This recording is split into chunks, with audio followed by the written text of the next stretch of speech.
not so friendly face. I'll point you out. Just you wait. Yeah. You're not looking here. I wasn't looking at Jeff when I said that, but I think you were looking at me. no, see, I was looking actually at that line at the back. That's how I make eye contact with everyone simultaneously, is by looking at that line. My name is Anthony. I'm the chair of the Audio Engineering Society here in Toronto. I guess that's Canada, because there aren't any other active chapters in Canada. There apparently is some in, I don't know where any of them are.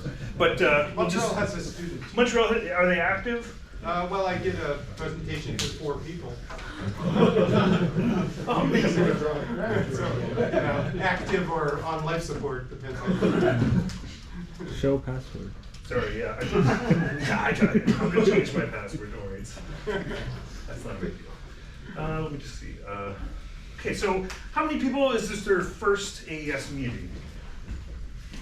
Cool, okay, all right, that's good. That's actually huge. Thank you for coming. How did you hear about this meeting? The people who put their hand up. Email. Email, oh, okay. The email still works? Everybody still checks their email? That's still a thing? Eventbrite, that works? Everybody registered at Eventbrite? Okay, cool. All right, so we're always kind of checking to make sure that things constantly work. I gave this presentation last year sometime, and I figured I'd just burn through it just as kind of like what we're talking about, some of the things. I haven't updated it. I'll be honest, like it's been a while, but I'll burn through it. So AI, we were talking, everybody's talking at the meeting beforehand, great conversations, great kind of warm up to things. It means a lot of things. You know, in our industry, it can mean an audio interface, it can mean analog interfacing, there's oral infonomics and acoustic interactions and all of these things. And it's really, it can mean anything. And it's a catch-all term, unfortunately, that we've kind of, we use inappropriately for a lot of things. I'm going to talk about this guy. Who knows this guy? Everybody knows Dan Dugan? So Dan Dugan has mixed the most amount of television of any human in the entire world. And his whole thing was, well, it's just to automate the process of managing microphones and reducing feedback and noise. And that's like a lot of what television really is. So is this artificial intelligence, or is this automation? Is this a decision maker, or is it an adaptive algorithm? That's the kind of thing about automatic autonomous mixing. There are next generation of these autonomous automatic mixers, and there are intelligent softwares. So, you know, what does the next generation look like? You know, there's a lot of things that we've kind of taken for granted in the audio industry. You know, like we've had speech recognition going back pretty far. And there have been these extraction modules that they've been around for a long time. But they get augmented by language processing, which is a new thing that's starting to come out.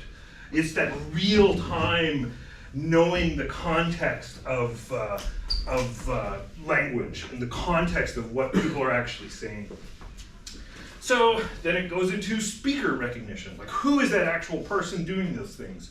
I'm sure some of you have smart home devices. It tells the difference between this person and this person. My kid can't talk to it and this. So it's speaker recognition on top of things. Hey Siri, set an alarm for 5 p.m. So why didn't anybody's phone do that, right? Siri's dumb and nobody has that activated. Siri is not dumb. I would think that what they have is a very special thing called a wake word. And that wake word is something that's trained. So it actually has a memory of your wake word. And it doesn't work for me because you've enrolled your device. You've told it to wake up. And that's so it keeps the power extremely low. I just disabled the option. There you go. To each their own. I was at a wedding where the somebody was giving a speech about the bride and her name was Alexa. Oh, And they were reading the speech off their phone, like this, it was hilarious. And that training data, like that kind of thing is, you know, we're learning a new language. People are learning how to interact with these things in a new way. And that involves training data. And that training data is vendor specific, it's person specific, it's brand specific, it's, you know, it's one of those things. I'm not gonna go too much into this, but deep learning, voice cloning. Who here has practiced voice cloning? We've got a couple of audio engineers. You've done voice cloning, okay? Has anybody heard of 11 Labs? 11 Labs? Okay, so they're starting to do voice cloning. ADR can now be replaced by voice cloning technology. Yeah, well, you know, but I say that about a lot of the people who punch in guitar, you know, parts sometimes too. So what they have is they have generative models of people's voices. And this is a big, big, big change. Text to speech, we've all done it. It's like replacing the keyboard. My 8-year-old son uses it more than I would like him to. But he will constantly, come on in. He will constantly talk to his tablet or talk to his device opposed to typing it in or you know, entering that way. So there's going to be a generational change there. But voice cloning, there are ways that you can take a general input, my voice, train it, and then recycle it and repurpose it. So 11 Labs technology, they've been doing it for a little while. You can actually donate your voice too. I think there's a couple companies, like if somebody, you know, doesn't have the ability to speak, you know, what was the line? Stephen Hawking, his wife said to him, I didn't know you were American. But because people who can't reproduce speech, you can actually, you like that one, Mariana? Thank you. You can donate your voice to somebody who cannot use theirs. So there are some accessibility benefits of it. I don't know if I can do this. Can I? Oh, maybe. Holy, it actually worked. Roger Beck is a notable figure in the professional audio industry, known for his contributions as a co-founder of Ward Beck Systems, a company specializing in the design and manufacture of audio and broadcast equipment. Okay, now watch what it does to the British. This is what. Okay, so here's Rupert Neve. Come on, play. Come on. Arthur Rupert Neve, 31st July 1926, 12th and February 2021, 12th and was a February. British-American electronics engineer and entrepreneur who was a pioneering designer of professional audio recording equipment. He designed analog recording and audio mixing equipment that was sought after by... But whatever. It has an inflection, it has pauses, it has contextual awareness. It's not Stephen Hawking's reading a synthesized Kurzweil voice. It has persona. 11 Labs is, you know, you can do a whole bunch of things. You can do live translations now on YouTube devices, and you can do that. Who's ever reduced noise in audio for certain things? Right? Is that machine learning? Is that AI? Is that intelligence? It's hard to say. No, is it enhancement? Yeah, it's an enhancement thing. Is it cancellation through machine learning? You know, is you know, like, are we saving something because somebody else did something stupid? Most of the time. Most of the time. De-reverberation. You know, who's de-reverberated something in the last little while, right? So if you're doing analysis of something, you want something pure, you want to remove the hum of this room, you can de-reverberate it now. It's like, these are all advanced technologies. I'm not going to get into AI headphones, that's kind of forensic. I love this demo. I don't know, has anybody created spectral lettering yet? And embedded, you know, like a signature, like literal signature into a waveform. There's a couple of really cool videos on YouTube about how people did this stuff. NVIDIA broadcast, does anybody use the NVIDIA broadcast software? NVIDIA, anybody knows NVIDIA? Like this graphics card company. So what they have here is they have a broadcast thing, and you can have noise removal, how much noise removal, echo, room removal, crazy stuff. The eye tracking is The eye tracking is a little weird. yeah, it's hokey. It's Yeah. hokey. When we talk about sound, we generally talk about a sequence of vibrations in varying pressure and strength. So an impulse response. That's like most of what we do. Most of what we've done in processing and recording is very much like I do a thing and a thing happens. That's this type of IR capture. God, how old is it? Like it is. Oh, come on. It is aging. Come on, Dean, please. Welcome. Thank you for being here. Have a seat someplace. We'll get you up in a second. So it's like that application of an impulse response. You know, you've captured it, you've cataloged it, you've put it in your library, and then you apply it to something else. So this type of machine learning and application has been around, and we're comfortable with it. Who's popped a balloon and recorded a room? Anybody? You know, little cannons. I like the little cannon. If you're doing, you know, analysis of room analysis, have you got a little cannon? No, it's a pistol. The pistols. Got stuff at the border. So room simulation, you know, like room simulation is a big deal. Like if you're recording something and you want to emulate a room, or you're doing ADR, you're putting 11 labs into an artificial room, and that's really a technique that has really gained popularity. Not going to get into that. Recognition. Who remembers?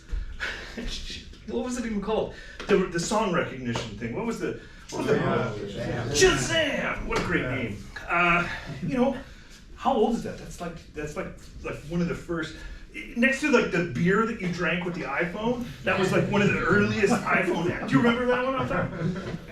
Shazam was kind of up there of like, holy moly, this is mind blowing. Like, so they trained these models a long time ago.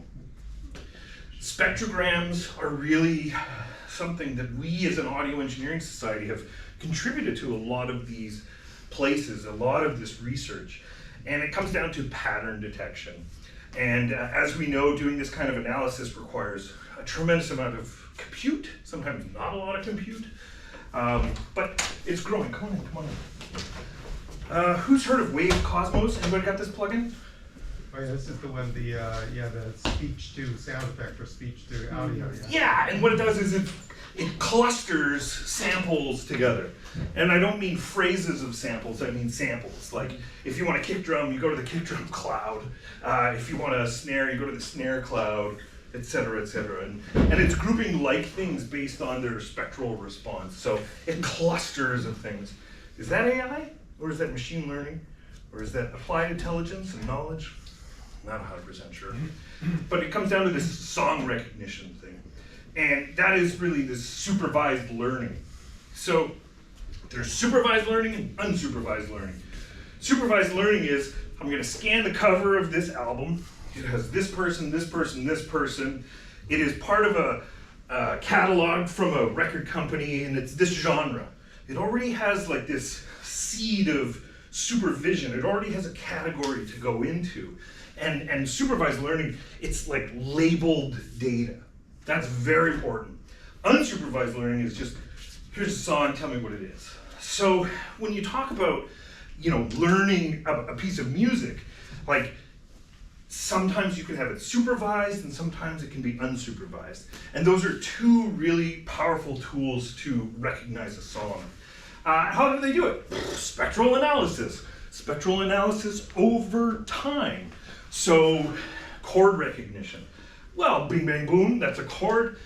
The beat gets tracked, boom, boom, boom. It's got a tempo, it's got a rhythm. And they catalog it in that way. This is one of my favorite graphs. So this is Hey Jude. Don't make it bad, be afraid, let me down. This is song recognition, but it's lyric analysis, right? This is, now that I have a natural language processor, these techniques then can contextualize the words. It knows the words, it can say, okay, well, this lyric analysis is this, and it provides an understanding of the song, right? So now it can categorize it differently, can categorize it by language, can do other things in supervised learning. So genre, mood, tons of stuff. But pattern recognition, audio fingerprinting, I talked about that. This is kind of a cool thing, culture mapping, right? So you gotta think of like a computer engineer, and you gotta go, well, this is a container that contains, and contains, and contains. So at the top of all of these, the biggest container is the culture that you're involved in. And then from there, it subcategorizes. But what they do here in this is they collect every piece of data, and they're starting to map it by culture, which I thought was pretty cool. Music composition and production. Doug McClevitt had a great line. He said, MIDI is for musicians without friends. So what is AI for? Well, maybe it's for AI composers without any musical talent whatsoever. So there are daily there's developments in AI song creation and song creation for all of these things. I wish one day that I could walk around and I'm happy and there's a soundtrack to my life, and then I run into somebody I know and the music changes, and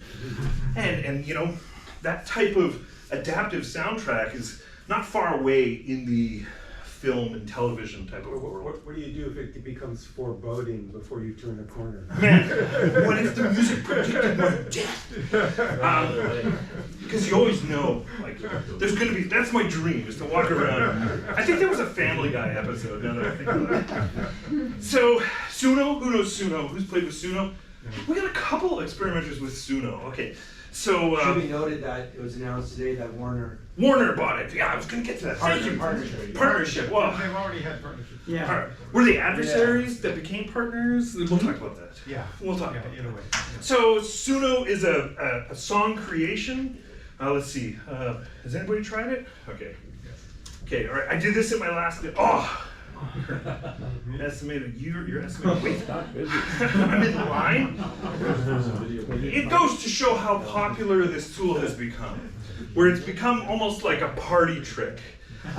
So I highly recommend going to Suno, creating a song for yourself. And it works on prompts. You prompt the song, okay, well, I want it to do this, I want it to be this, write a bluegrass song about the Audio Engineering Society Toronto AES meeting on AI, May 28th.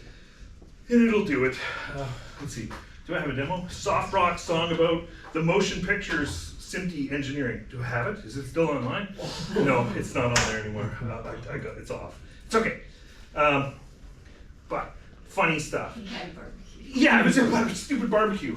But the thing about it is like, is this music? Hey, is this music for the consumption of the masses, or is this music as a joke? Or is this music as like a niche thing? One time I had an installer at my old job, and he did something great for me, and I sent him a song thanking him for putting a cable into the wire, like a cable into a rack I needed.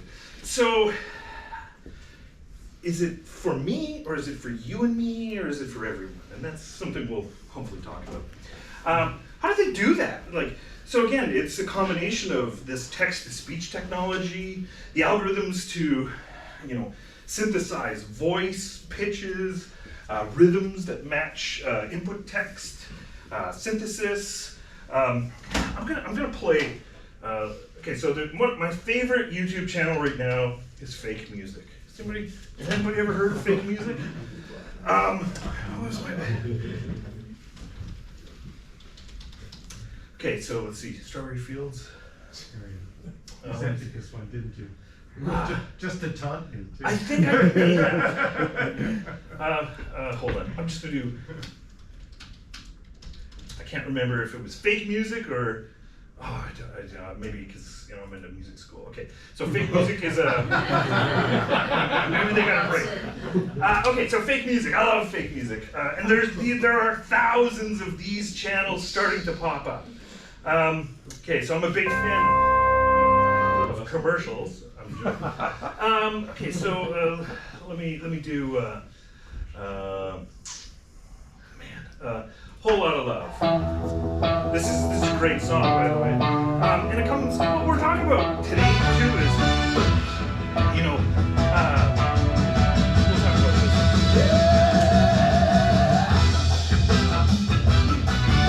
This is 100% synthesized, okay? So now they're taking copyrighted material, and saying, okay, I want it to be mixed with this genre.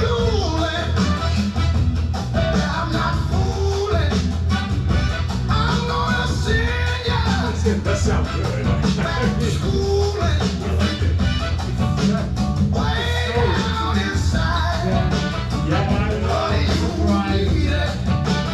We'll talk about this. Like, it's a great song by itself. Like,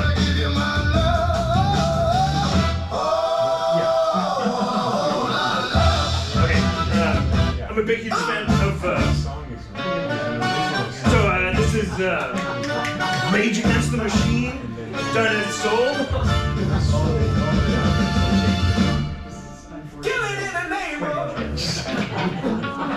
It is quite enjoyable, I heard.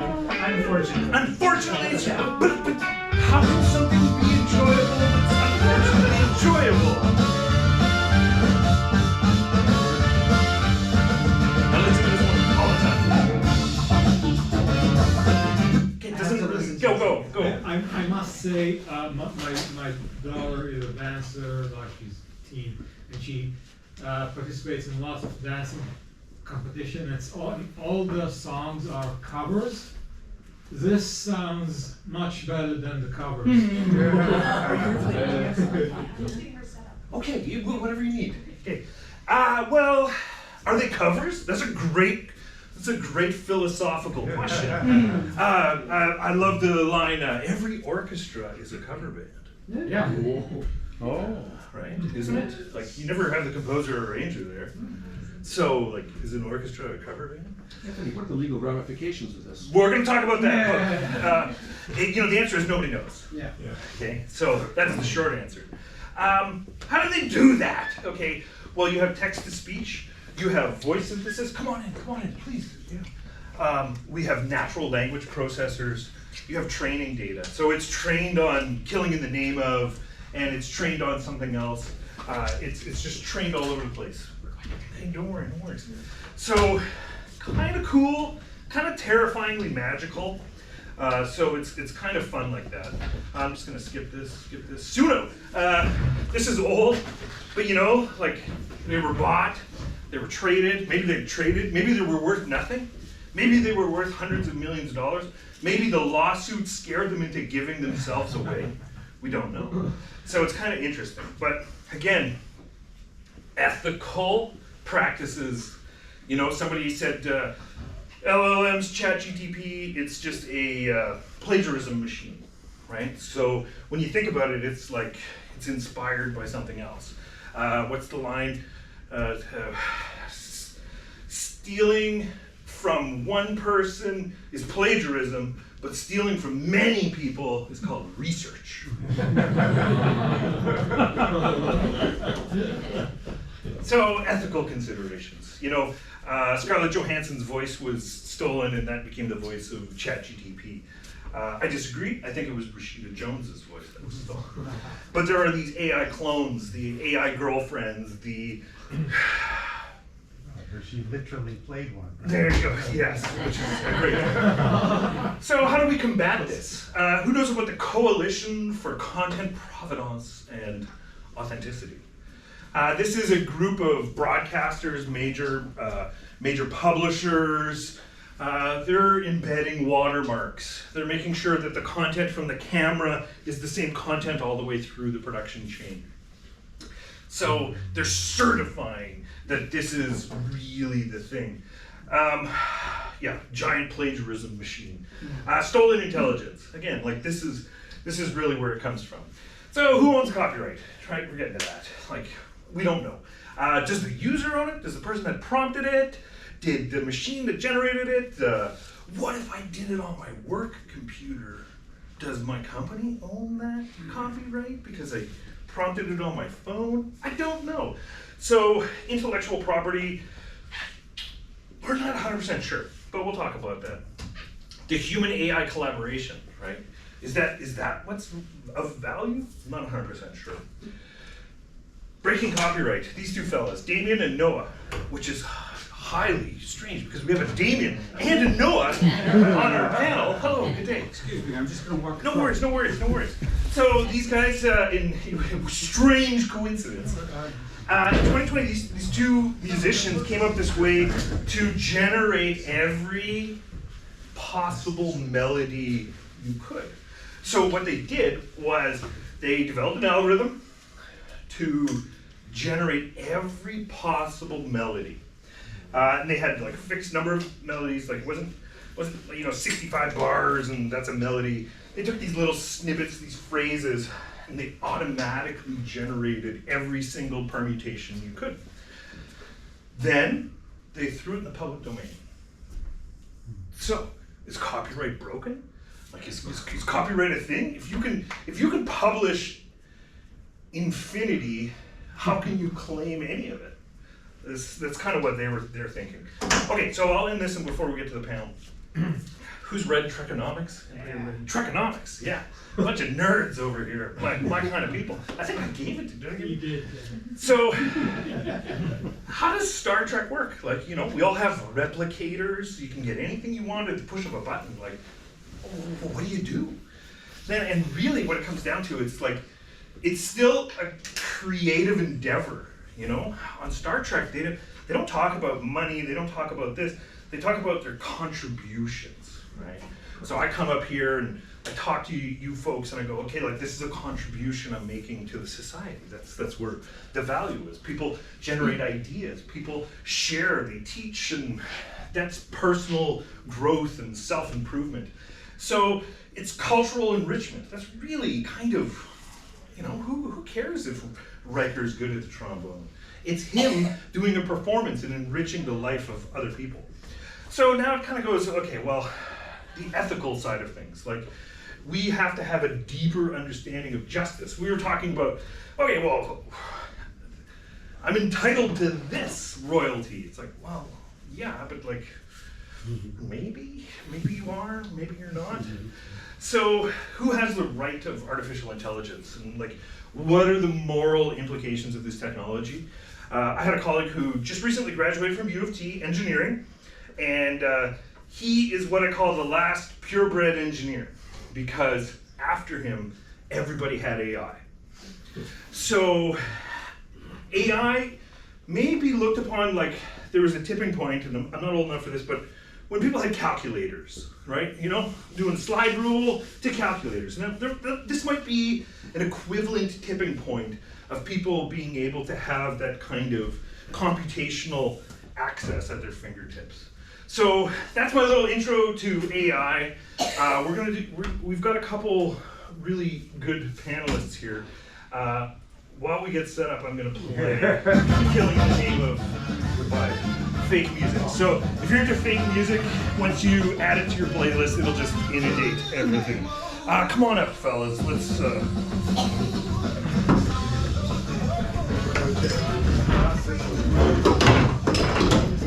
Is it good music or is it bad music? I'm not 100% sure. We got the Go, I'll go get it. Is there how many of them? I've got a whole process. Or is it real music? How can music be fake if we're listening to it? How are you? Sorry, I was spaced out. I knew it was you sitting beside me, but I didn't want to interrupt Anthony. I sent that to Garth Richardson. He's like, what are you sending me? But does he make money off of that? Okay, folks, I don't want to give huge intros. They're all on the website.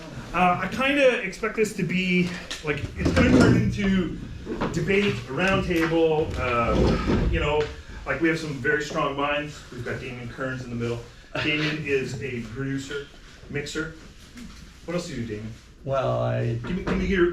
Okay, my Coles notes is I'm post-production audio engineer. I own my own studio. I do all sorts of sound design and recording related to that, mixing, editing, and I also work with various companies like Waves Okay. and specifically spectral layers to improve their products, things like that. In fact, last week I sat in front of an Academy Awards panel for spectral layers, advocating for them. Interesting. So I have a little bit of knowledge about the neural networks and things like that behind those things, and I have been a contributor for production expert. And you write a lot. You contribute. Yeah. You contribute to a lot And I want to point out right now, I've never once used grammarian, and I've never used any AI to write spell check. Did you use spell check though? No. Please use spell check. It's on all the time. And it's like I'll go through and I'll still catch stuff because spell check A wants to spell the American way. Yeah. And Brits, it's a British. Culture? There's a cultural. Well, yeah, there's a cultural bias because Canadians land in the middle of the Americans and the Brits in terms of how we spell things, right? There you go. So you can't really use those things if you know how to spell. There you go. Thank you. Right. Just Yeah. avoid center. Just avoid. We have Noah Mintz. Noah Mintz is responsible for 100% of the great sounding records that come out of Canada. Noah, please give us the Coles notes on yourself and what's going on. Yeah, well, I'm a mastering guy. All I do is mastering, and it's our studio, Lacquer Channel. It's our 50th anniversary next year. Oh, yeah, pretty cool, eh? And I've been busy working on a full renovation of a visual renovation of the studio. I'm turning it into like 1976. We're gonna do like a tiny desk type thing in the lobby, direct to tape.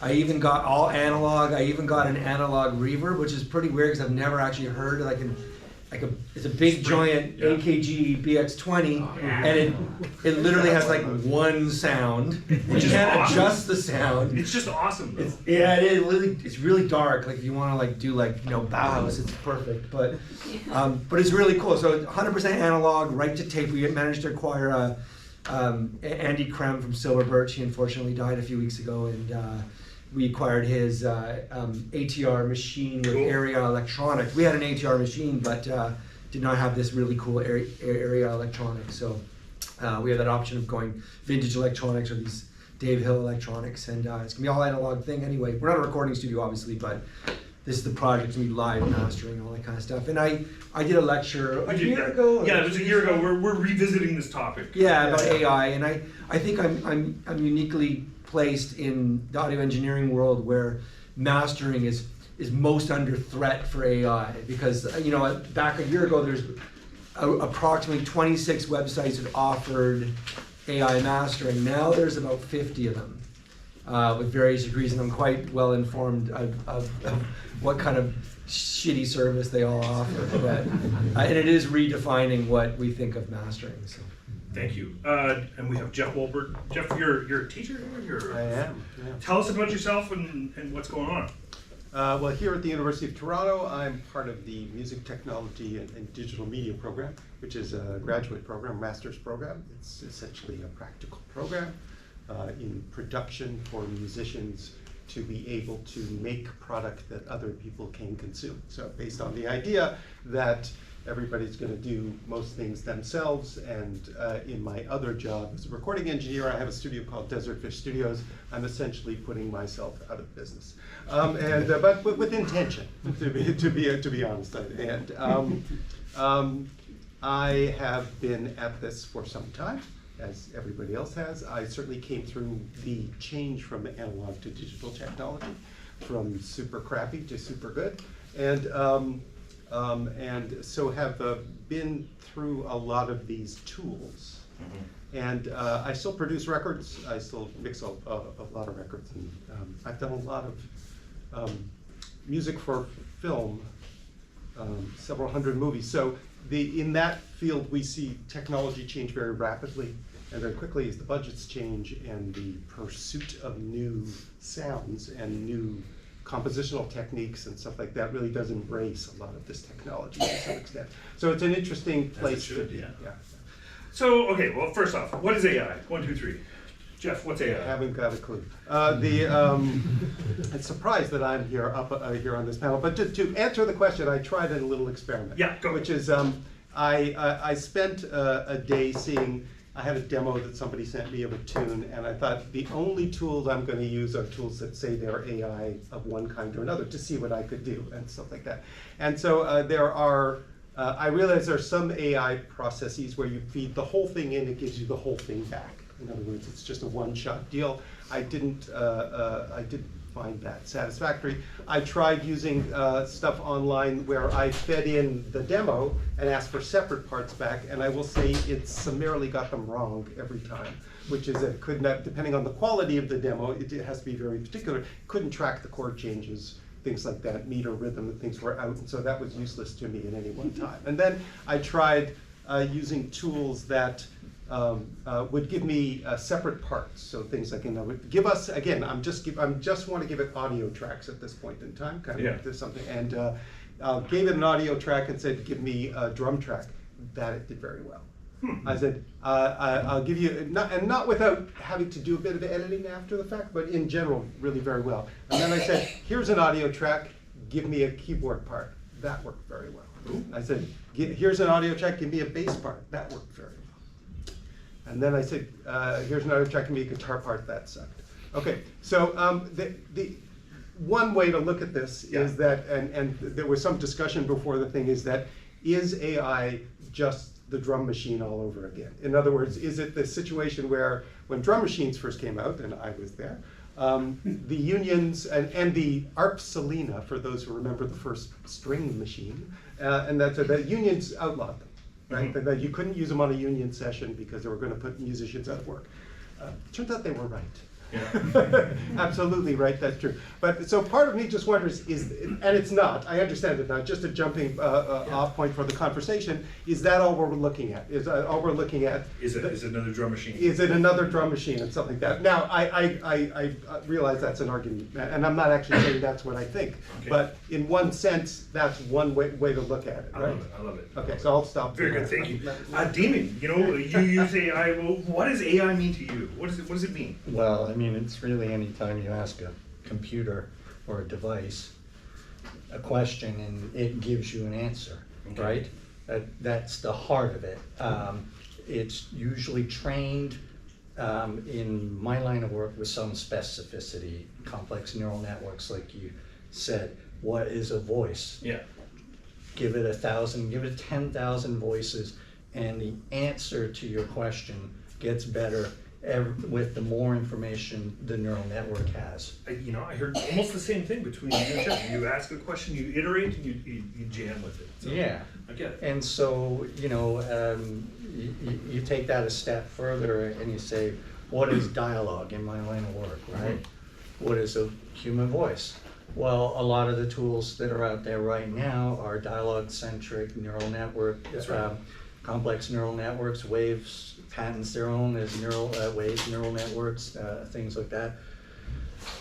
They're good and bad because they're only trained on voice. If you want to make the voice clearer, everything else the voice is exclusive, right? So if you're trying to make the voice clearer, but still you want the chair scrapes and the rustles in the room, but you just want them lower. That's a whole other aspect, and that's where we get into things like stem splitting in spectral layers and unmix voice from everything it doesn't think is a voice, which it never gets 100% right, by the way, because that's just the nature of not having any ears. I get it. Right. Noah. Okay, well, what is AI? Well, is from its own basic level, the AI is a bunch of bullshit and a grift, because it's not real AI. The AI we know from Isaac Asimov, we all grew up with, if we're nerds like me, we don't have that what they're calling general artificial intelligence. They don't even know we'll ever have that. And everyone's staking a lot of money, a lot of investment on the possibility of general artificial intelligence, but we may not have that. So what we have is these tools that are algorithmic, they're machine learning, they're whatever they are. I can talk about mastering with some expertise, And there is no real AI as we would define AI in these mastering algorithms. They're predictive, they are algorithmic. The same thing as if you were to call up a preset and then maybe just use your ears to sort of tweak that preset. It's doing the same thing, except it's using spectral information, previous information, it's using learning to tweak that preset in a way. So it uses something similar to, what was the one that can tell what song is playing? Shazam. Something similar to Shazam to recognize the pattern and then get the genre. And then say, okay, so it's jazz. So we know when we listen to the spectral information, we're going to change this, we're going to blow up this preset, and then we're going to change from there. But I mean, it can do a lot of things. What it can't do is, you know, the things that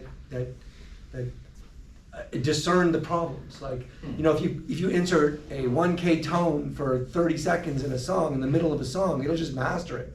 It won't say this is wrong, or even noise, or even like, I mean, you can confuse the shit out of it just by like blasting full scale pink noise, like in the middle of the song, and it's gonna, it doesn't understand how to make the LUFS correct. So it's really easy to trick. And true artificial intelligence wouldn't be easy to trick at all. So there's no rule checks built into the tools. It's just, there's no actual learning. Like, first of all, something as creative as mastering, there is no right way to master something. You give one master to 100 engineers, it's going to sound pretty much the same if everyone knows what they're doing.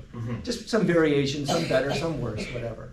But there's no real learning. There's no way to say, there's no control. So how do you have and we're talking about creative engineering, how do you have any AI sort of creative side that doesn't have a control of any sort? At least with music creation, there's a control that you could go, here's 10,000 hit songs, and those are the control, that's everything, that's the way it's supposed to sound. With audio engineering, there's nothing like that, there's no control.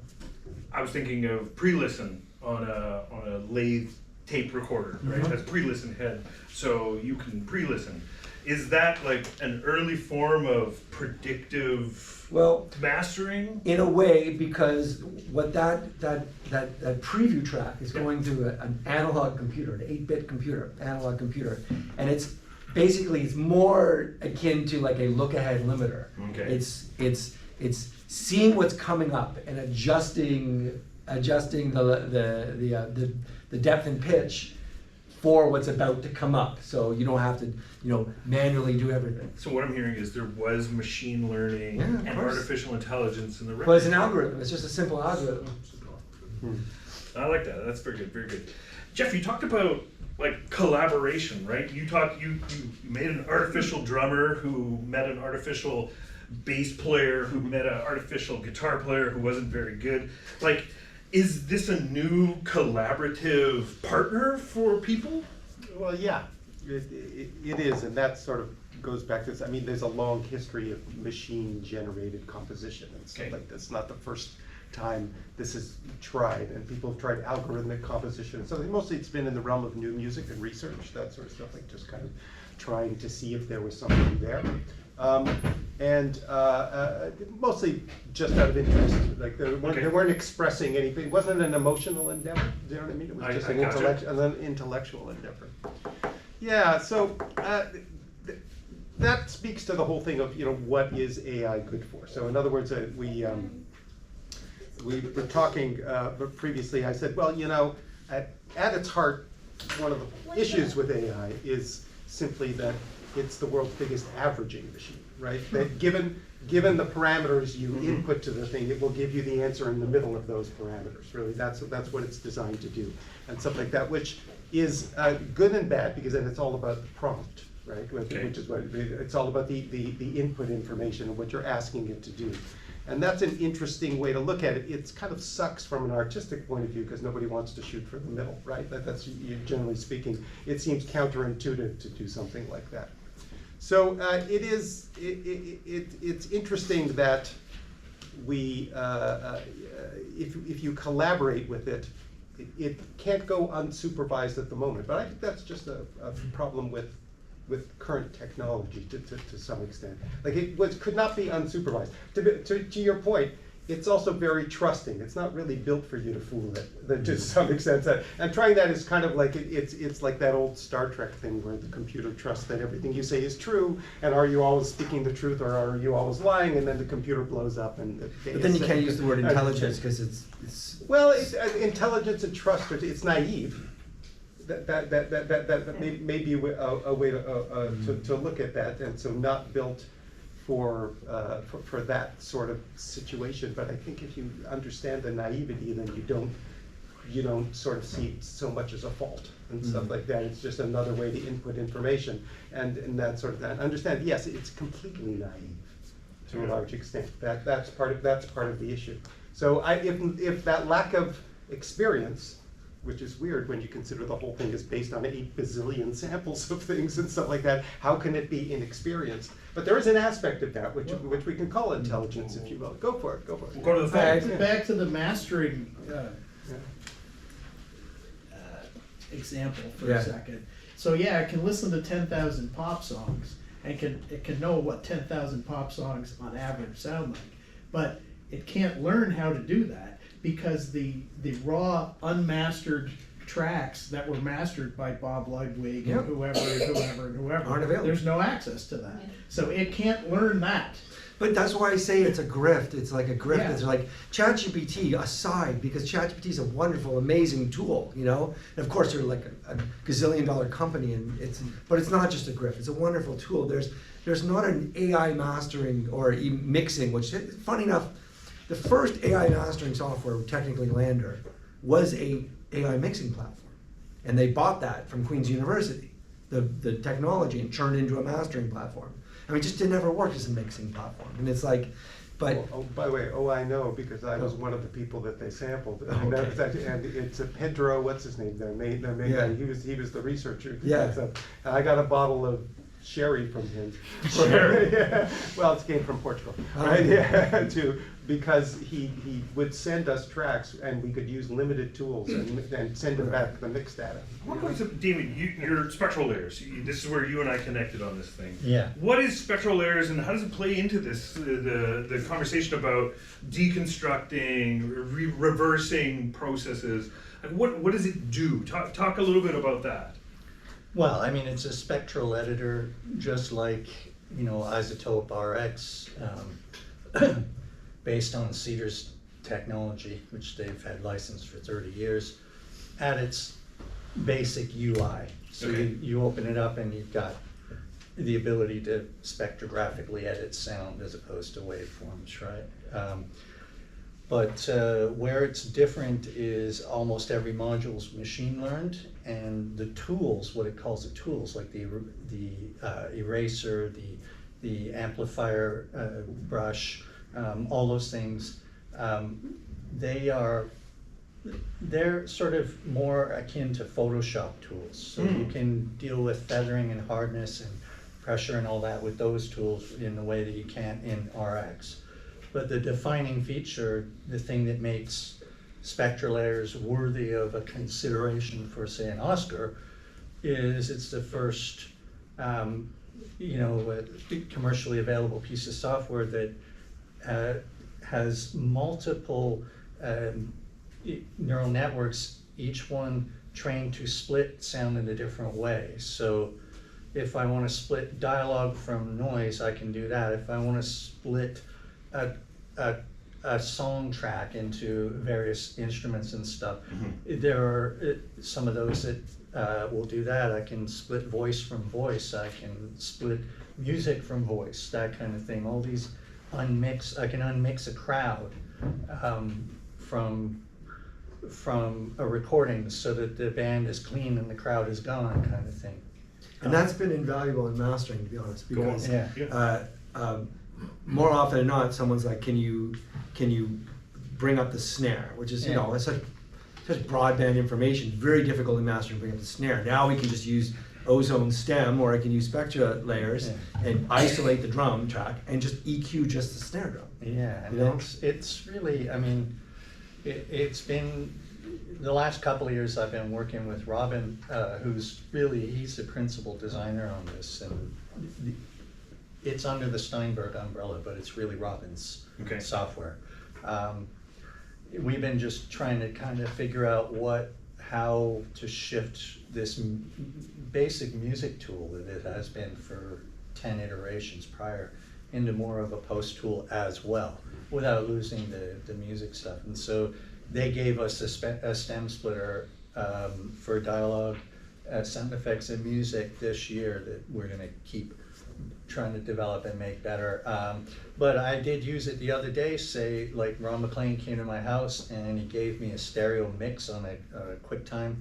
And while I was setting up for the voice, I split it into stems so that I could lose the guide voiceover and he could punch in and do his parts. And I was able to ride him a headphone mix. So that allowed him to collaborate with something that, that couldn't be done. Well, no, and he's, you know, he's like, you know, Jesus fucking Christ, baby. You know, how did you do that? You know, and I said, yeah, you haven't been here for a couple of months or whatever, Ron. And this is how fast things change, right? Change. So, like, is there times when you choose not to use it, or is it just become part of the toolbox? Well, that I use all the time. There's other, like, you know, and there are a few ways that I always think about ethics, because AI also encompasses 11 labs. Yeah. And I get asked to use 11 labs to clone people's voices to fix sentences all the time. Okay. Right? If I did a series on bear cubs out in the wilderness last year, and those people are still in the wilderness, right? I can't get those people into a booth, and they would want to. Yeah, or the bears, right? Yeah. And so I'm gonna want, I would want them to sound their best. So I actually use spectral layers to isolate their voice in the field, and then use 11 labs to clone their voice in the interview, and then use the interview sound like clone with like the field audio I fed into it, and now I had clean dialogue, right? Like, and there, you know, so no it's other way to do it. Ethically, I'm trying to run that, you know, balance. If an actor's involved or money's involved at all, I will not use it. Okay. Right? That's good. That's it. But if it's like, you know, if I'm doing something for an American university or a hospital, and the doctor's, you know, a ER doctor, I'm never going to get him again. So if he can't say the word emergency, which happened, you know, then I'm going to go emergency, and I'm going to clone his voice, and I'm going to make that thing happen, you know, and because he's going to want to make money for his institution. That's his prime directive. Right? So you're using it as a problem-solving tool? I only use it as ethically as I can. I mean, you know, I learned a lot about ethics writing on that blog for a couple of years, because anytime I said something even halfway whatever, you know, there's people out there just waiting to jump on you. Yeah, that's right.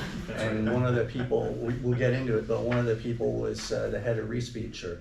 Okay. I did an interview with him, and there were more people just waiting to take their turn to have a go at me because they're afraid of AI, than anything else. So you have to be very careful with this technology. You have to have a moral compass, definitely. I agree with you. No, you said you use it as a problem-solving tool as well. Well, more so even every day is changing. For example, like I'm working on this terrible mix, and and they admit it's terrible, and they're just, can you just master this, make this, and the revisions, of course, are like mixing revisions. So I use this website for years now. I've been using lalala.ai.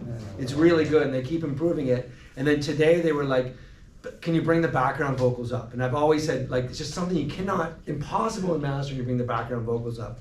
Because EQ-wise, if you're just using an EQ, or even a stem separator, vocals are vocals. Yeah. Just like this week, AI announced. Is it LALA? That's it, or something like that. Yeah. Lalalai.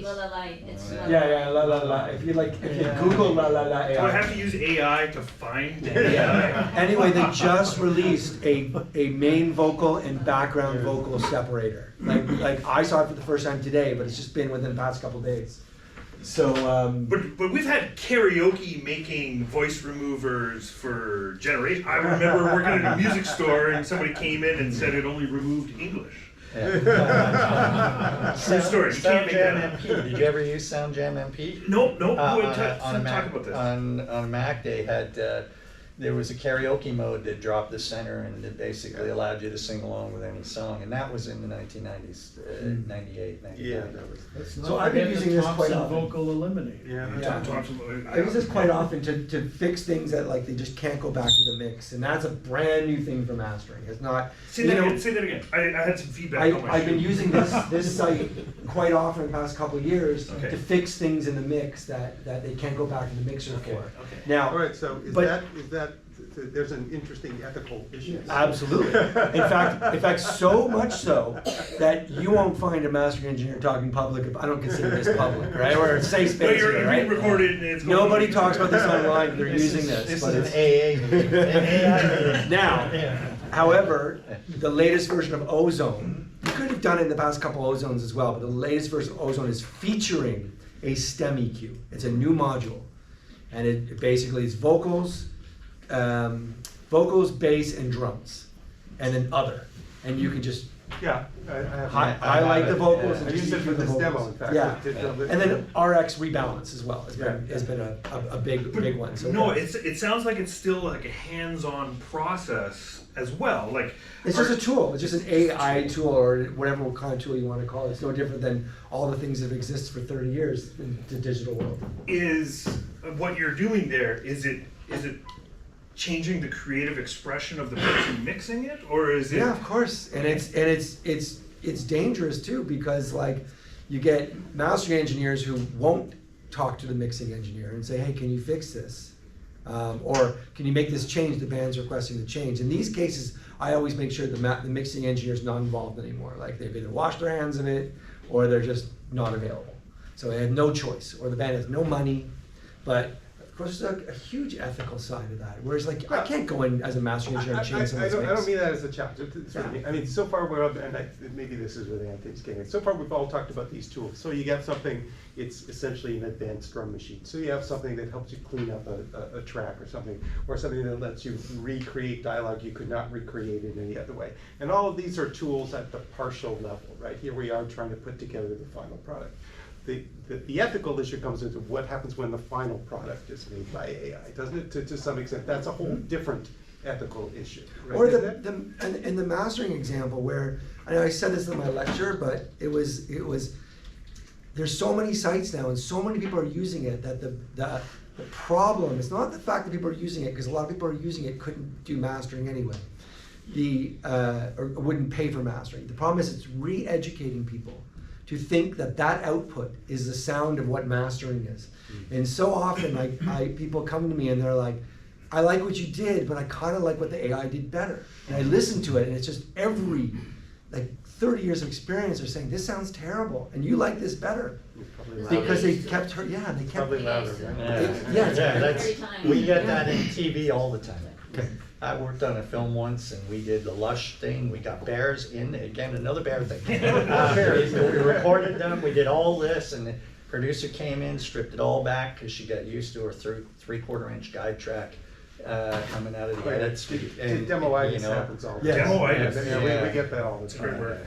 I mean, it happens. So you hinted on it, and you've hinted on it, like quality. It's not really good at telling you what is of quality. It's not really good at saying, okay, like it's not good at quality control. Well, some would say that some processes are, but that human oversight is important. Well, Like- it is artificial intelligence, right?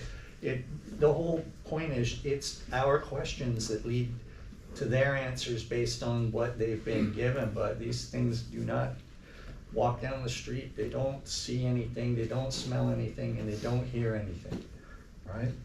So that's the way, to me, it's just a tool, man. Ironically, the only AI model I've heard that, and I talked about this last time too, Yeah. is Aria. Aria is an AI platform made by Colin Leonard out of Atlanta. And it is a copy of two copies of his full analog console, and then a robot arm that does the mastering. And you look it up, Aria Mastering, ARIA, and it's the only one that sounds good. And they'll give you a free like 20-second preview, and sometimes if I'm unsure what I'm working on, I do the 20-second preview and listen. If it sounds better, then I'm like, I have to do a better job. So, but it's an actual analog mastering robot arm. I've heard you talk about this It's before. crazy. And Massey Hall, you Yeah. talked about it, yeah. Cool. Yeah, sorry. The value of expertise, like like you can't offload quality and expertise. How do you think this will change people? Like, will they become more dependent on it and rely on the experts to validate their unknowingness, or what do you think the value and the expertise is of supervising these tools and people using these tools? Oh, well, it's fundamental, I think, Look at what's happening you've been hit. I've seen one aspect of my workflow get hit, and that's corporate content, voiceover for corporate content, right? Big time. And that has literally stopped at the beginning of this calendar year with one client, and I've never heard from him again, and it's been like 6 or 7 years I've worked with them. Sorry, repeat the question again, because I gotta know where client I'm going. expectations, have they changed expectations Yeah, of your output? Yeah, I think it used to be that, you'd send even last year, they sent this Cub Camp series to me with subtitles all over it. I managed to fix everything to the point there were no subtitles anymore. Right? Now that's the benchmark for everything I do. Intelligibility, to increase intelligibility. Well, it's not just intelligibility. Intelligibility is one aspect, but if the words were never there in the first place, I gotcha. where they're completely obliterated. If two people hug and their labs are crushed while somebody's saying, I gotta somehow rebuild that. Now, whether I can find it on an outtake, which sometimes happens, or I have to clone somebody just to get that one voice, that one word, I understand. Noah, now that you have this fast turnaround time, or these AI tools turn things around faster than you could go fire up your equipment, plug it in, turn it on, get your set. And they're really cheap. So has that changed the client expectations on the business side of things? I think for the most part, most of the people who use AI mastering never have hired mastering in the first place. Don't forget, back in the day with my band in the 90s, our first 2 albums, we didn't even master. We're like, mastering's for rich people. We're not gonna do that. And our album came out on a major label and we didn't even master it. We didn't have the money for it. We didn't think about it. Of course, everybody masters now. So people have relearned that and they think mastering is the most important, or as important as mixing and recording. So you've got more 100,000 songs uploaded every single day. And of course, not getting 100,000 masters every day. So I think there's the majority the 99% of those people would never have hired real mastering anyway. You said something about if you send it to 100 mastering engineers, it'll come out almost kind of all the same.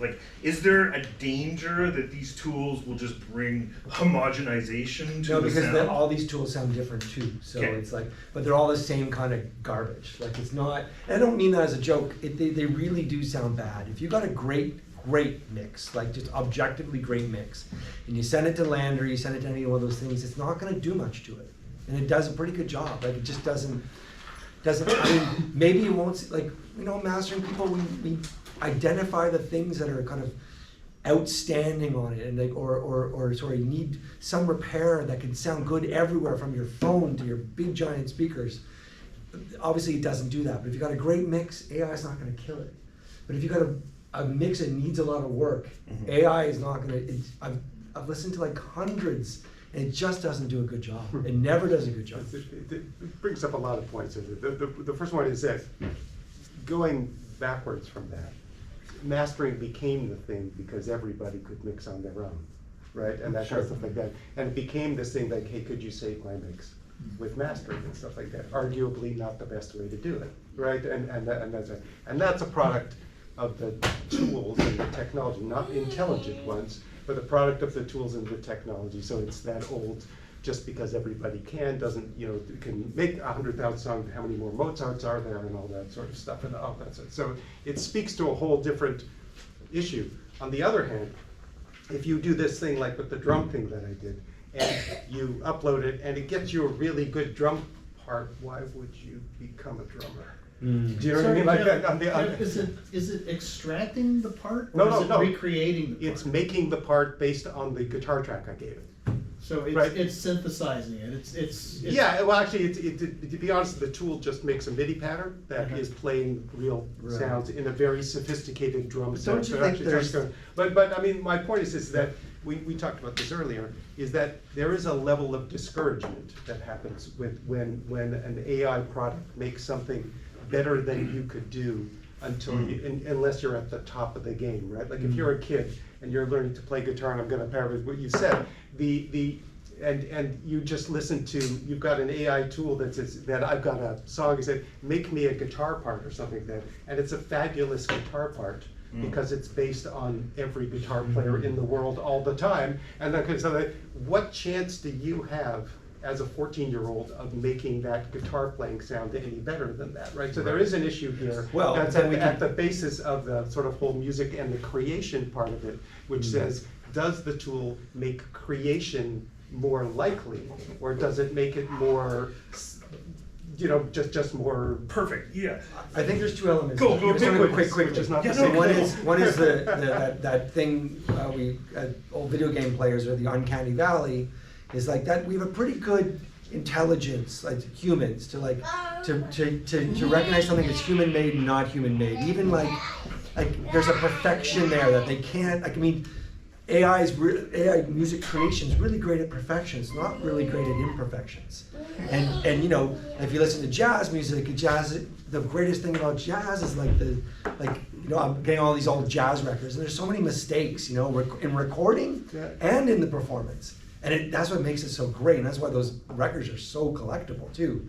That's the one side of it. The other side, so there's that uncanny valley that perhaps, that we'll just get bored really easier, faster. Like it's all is inundated from AI music. But then the other side of that is, as a creation tool, it allows people to create music who don't have a musical lick talent in their bones, right? So. Yeah. Does that diminish the value of music? Well, that's why Warner invested. Warner didn't invest, according to the press release today, they did not invest to license the AI music. They didn't invest for that. They invested for the end user, because they are betting on the fact that there's going to be a bunch of people who don't have any musical talent whatsoever. They're going to want to create music and will pay to create music. I thought there was another issue here on this investment, at least by the record comes. This is my take on it. That they were getting sued, and by the way, somewhat successfully. AI has already successfully been sued about book authors and so on and so forth. And so that was just a ploy, really. The suits were ploys. If you're the record company, now what the AI music creators programs are saying is that we will make music based on your artist and pay a royalty to the artist and to the record company for using their likeness.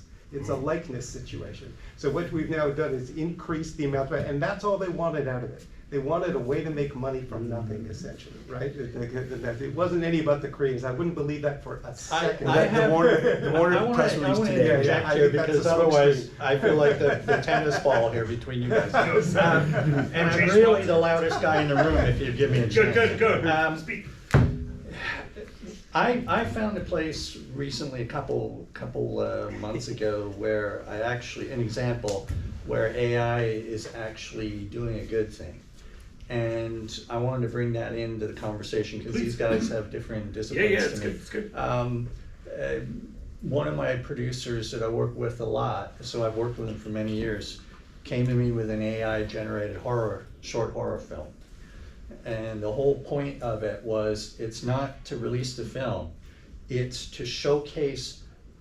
It's like what Peter Jackson used to call a pre-read. Like he would do all these pictures of what his shoots were going to look like, and it kept him on budget. This is now, with a little tweak from me, now it's a film, and I get it. Okay, yeah, you want to do a long format, but with real live actors, and you have the script and everything. So as a demonstration technique, the AI generated stuff is actually very useful, and and it happens very quickly. The creative is all his. Yeah. And, well, there was a bit of me, but, Yeah. you know, it was all his, and it's going to bring a much larger project to me down the road.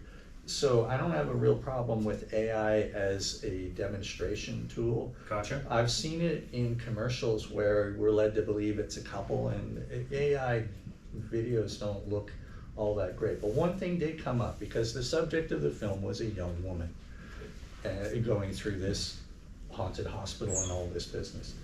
He goes, he goes, AI acting is remarkable. I go, well, it's not acting.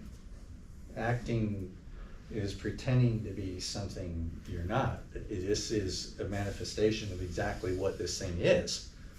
So it's not an actor if it's having to fight its own if it's not having to fight its own instincts to be something else. That's what acting is. That's a horror movie in itself. That's right. Yeah. So he said, I never thought of it like that. I said, yeah, but this is part of the ethics of using this stuff wisely. It's, you know, you don't want to put that actor out of business. Yeah. You want to use the tool to generate work so the actor can show up, right?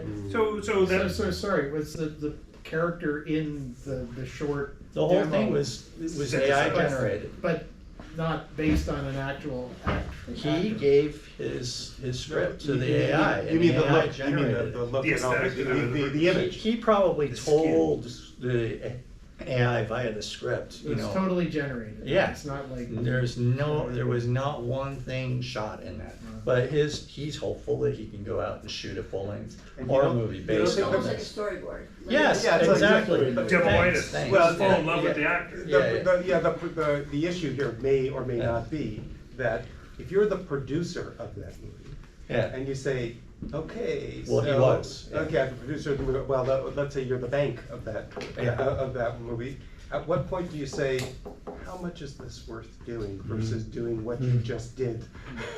Well, Right? the I mean, point 'cause is that he doesn't want to do. No, he doesn't that. want to do You know, it, but- and he's using it because in a way that allows him to do what he really wants to do, which is get back out in the field with actors and So shoot, he right? wants to, until the person Yeah. who's paying for it thinks different. But then I think everybody- that's the problem. And everybody can be, in the same way, anybody can compose music, you said Yes. 10 minutes ago, anybody can make a music.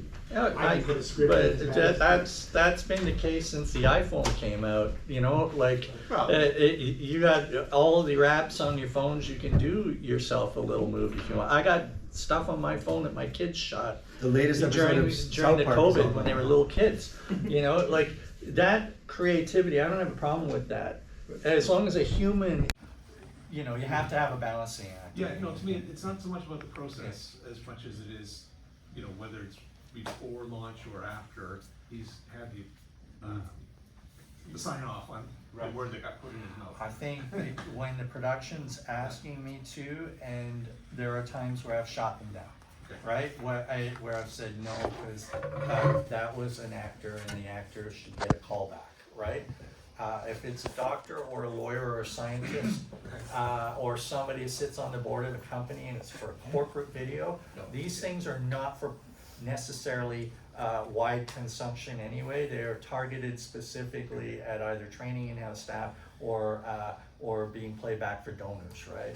When we start talking about stuff that gets done on TV, that's where, you know, I want those actors in. I want that thing. I want that person to get paid, and I want that rapport with that person. You got a question back there? Yeah. Oh, yeah, I'm just wondering, like, you know, when you're doing something like that, are the terms and service, are you giving the rights to their voices over when you're like in the terms of service? No, you delete the voice after. I delete it right after. I Oh, don't. and they're not, it's not training. No, and it, stuff like- no, it's not. Well, true. whether it's quickly training or answer not that? is the question. Can I quickly answer that? Are you obliged to do it legally or because you're a moral person? Sorry. So the original question was about copyright. No, you can have those voices on there forever. So if I went back and that doctor did another video this year and I happened to edit it again, which could So very there's well no happen. actual law. It's just that you're a good guy. Well, okay, Jeff, maybe you got something on that. Okay, so the law on this is being defined, and that, like, we're seeing SOCAN, which says now you can use AI tools or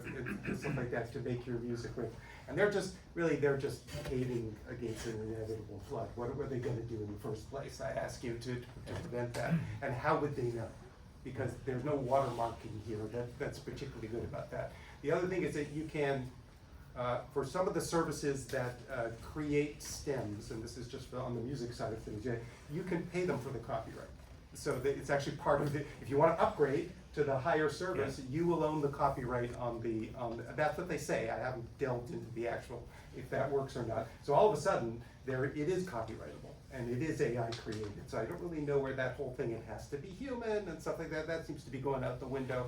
And the third point is, again, to reiterate what, in my opinion, the record companies are doing, is buying the right to use the likeness, which is probably going to be implicit in every actor's contract forever now and going on, which makes you be able to use their voice. At least it could be by production, but in this case, so I think you're kind of off the hook if they say the actor is no longer available, or if we include it in their original price. Yeah, The ability to do this, we write it in the contract, who's going to say no? I think it's all going that route I think anyway, so but I think it's a temporary. in documentary, which is a lot of what I do, I mean, you're not dealing with actors, you're dealing with real life people that got, documentaries about snapshotting a life one time and then they go away. But And then somebody Frankenbites it, and you want them to not sound like they were edited because they can't speak, right? So you're doing them a favor. Let me tell you what a lawyer once told me, because Yeah. I love this phrase. Yeah. He said, Jeff, you know, in perpetuity is a very long time. So I think you're gonna find it in the contract. that it's Yeah, just oh, gonna be part of it. definitely, Yes, definitely. I don't know. I've got a question. Sorry, you were one up front, and then we'll come to you. Go. So really quick one, probably. You were talking before about the possibility of creativity deficiency as a result of using AI in composition, let's call it. Can it be that it will work in another direction, so like taking the fact that the drum machines did not prevent people to take up drum lessons and be good drummers. Yeah. So maybe there is an option that somebody will listen to a track that was made by AI and will say, well, I can do better either by actually learning to play the instrument, or by prompting it right to my creativity. Oh, yeah. So there's just a quick part of the discussion where the question is, if I ask AI to make music that has never been heard before in a style that doesn't exist, and stuff like that, what would I get? Right? That's a question I'd like to ask. I don't have the time, and I don't really care. But and that's certainly. But you know, so yes, there is the possibility of creativity there. What I'm worried more about is the inspiration. Like, in other words, if the, you know, you listen to a soothing thing and the bar is pretty high on a soul tune, I mean, it just is, and that sort of thing. So then, would you go down that road? So maybe there will be alternate roads. Let's put it that way. I think is what you're I saying. like his question, because his question, I mean, I take it back to Johnny Cash listening to trains go by his house and getting that beat, that sense of rhythm coming from a machine. You can get inspired by virtually anything, you know. And I think, you know, if people use AI and they start making music and then they get inspired and then they want to get further and all that, I'm all for it. Sorry, we got one question here, and then we'll go to Mariana. Yeah, I'm just concerned about where we're gonna be 10 years from now in the music industry and the recording industry with the likeness factor legally. If you're looking at the way the world works, unfortunately, they don't have the expertise of our wonderful panelists here to implement it and still financially be successful. So the only way that the majority of the masses will be successful is by cloning, copying. You know, we already get enough spam and misuse of technology. This is age old. So this argument. but I'm thinking, you know, it's going to overtax the legal system. For instance, the copyright infringement. Or will the AI legal system? Well, you know, Yeah. we're going to hire an AI judge. Anybody who used the internet in the 1990s did not have the same level of rules and everything created around content in these ownership silos that exist now. It was a Wild West. every time we've introduced new technology, the lawyers come running for it, Yeah. and eventually a system is in place and we know what the penalties are, right? We're at the beginning of the Wild West part of this whole thing, right? And eventually the lawyers are gonna come figure out how to make money off of this, and there's gonna be a system of penalties in Oh, place. I think they already have it. Yeah. I believe the deals were forced deals. In other words, the record company sued first to get a deal. It's very Trump. Yeah, that's right. Yeah, because that's how the adversarial legal system works, right? So there was a means to an end here, which was to strike a deal, because the record company stands to make a lot of money from the likeness situation. Like the movie studios own the likenesses of the movie stars and that sort of stuff.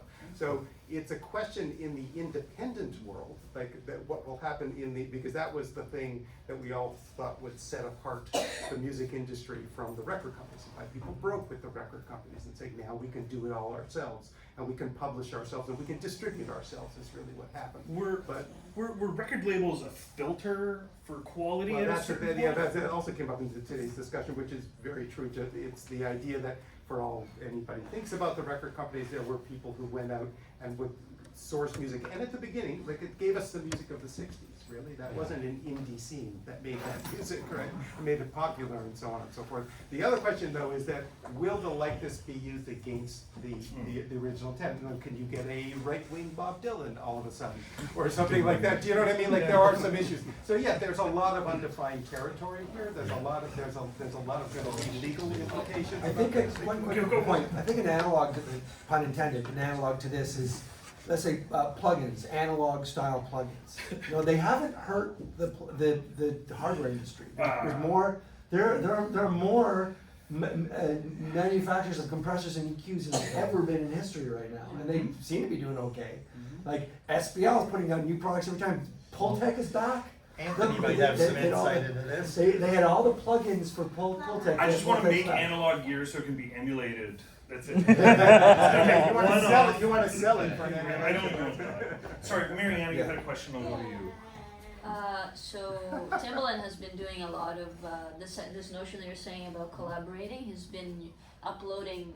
He's been playing with Suno, where he uploads a stem and asks Suno to come up with another idea. He's basically been making beats with Suno as a collaborator, which I think is very neat. And I think a bunch of people are gonna start doing that. When I was in university, I did a lot of generative music. I was kind of obsessed with it in university. That was like my area of research. So I definitely think there's gonna be a lot of what you were saying. It's not gonna be so black and white. Now my question is, do you guys, especially you guys who are involved with researchers and that kind of stuff, do you know if there's anybody working with ways of attaching watermarks to see the veracity of a video? Because that's the part of AI that actually worries me. Like, what if you can start a war